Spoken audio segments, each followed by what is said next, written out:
Aries, it's Christmas 2018, would you believe, December. And I guess I should start by thanking all of you for your support throughout the past 12 months. All I can say is thank God it's December. Have you had as hard a year as I have? It's been pretty tough. I don't want to labour the point, but enough to just say that in case you weren't aware, astrologers also have bad transits as well, and it's been a pretty bad transit. But astrologers must keep a stiff upper lip if we are to entice our audiences and give them something of meaning. And so let's get on with it, because we don't have a lot of time. And that seriousness continues with Saturn in your 10th house.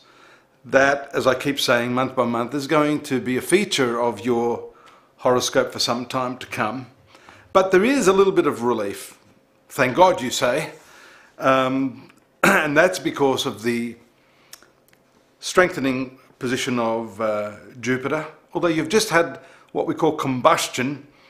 That is one of the best planets in your horoscope, burning up under the rays of the sun, and that can spoil your luck a little bit. But it's only temporary, because the sun moves rather quickly, and then we do see the area in which this takes place, which is the fortune, past karma, travels, and generally the higher mind component of your life is activated by a new moon this month on the 7th. This is going to be very, very important, and a new cycle commencing for you in this area of your philosophical belief systems. I touched on this last month as a result of the transit of Jupiter here, but the new moon really activates the slower transits of your horoscope. And so on the 7th, you'll start to feel this dynamic new energy, more in the form of an insight, I would say. And that is good news, especially because now we're coming into the new year. It also sets the tone for you to prepare for those New Year's resolutions.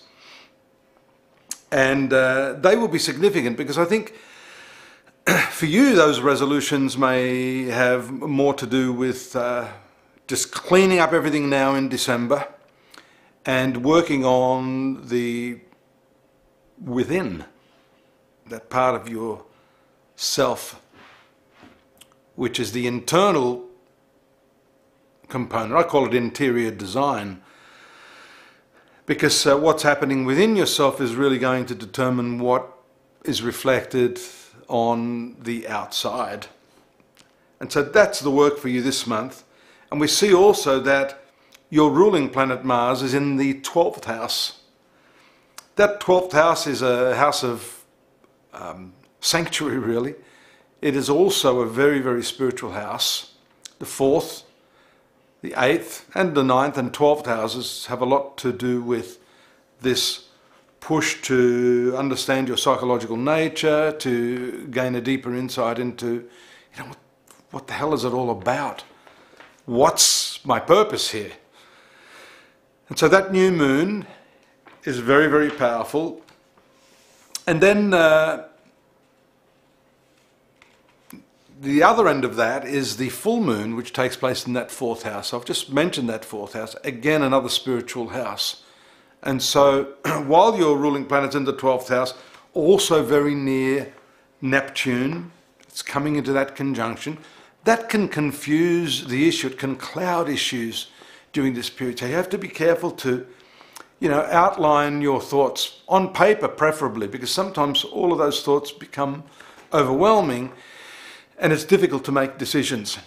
But it certainly shows this month the best approach is to withdraw a little bit. Now that's going to be difficult later in the month, but in the earlier part of the month, if you can create a bit of a bubble around yourself, pull back from all of those people who are demanding so much of you, you'll be able to cut through all of that cloudy confusion.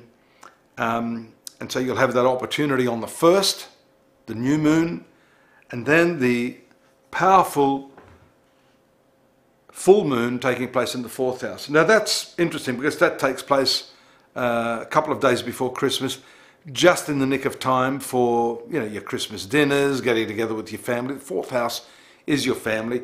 And really, we could say, notwithstanding some of those difficult, confusing, spiritual, philosophical components of your mind, Christmas should be pretty good. The full moon in its own sign is very, very nice. Very good for connecting with the mother, the maternal side of your lineage, the matriarch, the older women in your family, and also basically your past, your genetic background and the people in your family. So ordinarily I'd say that is a good thing. The one thing there is the seriousness of Saturn, because that's also going to be right near where this full moon, or rather the sun, which is opposite the full moon, takes place. So the feelings are there, but there could be a bit of a dampening effect. And the other thing I wanted to talk about is the relationships. It's going to be affecting quite a few people, not just in your star sign, but this powerful, dynamic, progressive, uncertain opposition from Venus to Uranus, and that is extraordinarily powerful because it's exact as the month starts, and it throws some of your relationships into a tailspin. Uranus, as I said, in the past couple of months is moving backwards and forwards, so this is something that's going to rear its head and then it's going to submerge and come up again. So a lot of work to be done in your relationships throughout this period, Aries.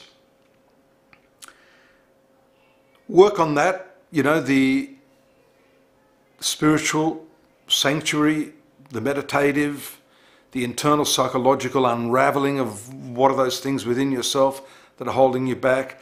Then you can make this new moon really work for you as the year comes to a close and as the new year opens up for you. That understanding is going to be the bedrock of all of your successes throughout 2019. And I do hope to see you here again. Once again, Merry Christmas, a Happy New Year. I'll be talking to you as soon as 2019 clocks over. And don't forget to visit astrology.com.au for more detail on what's coming. Bye-bye for now.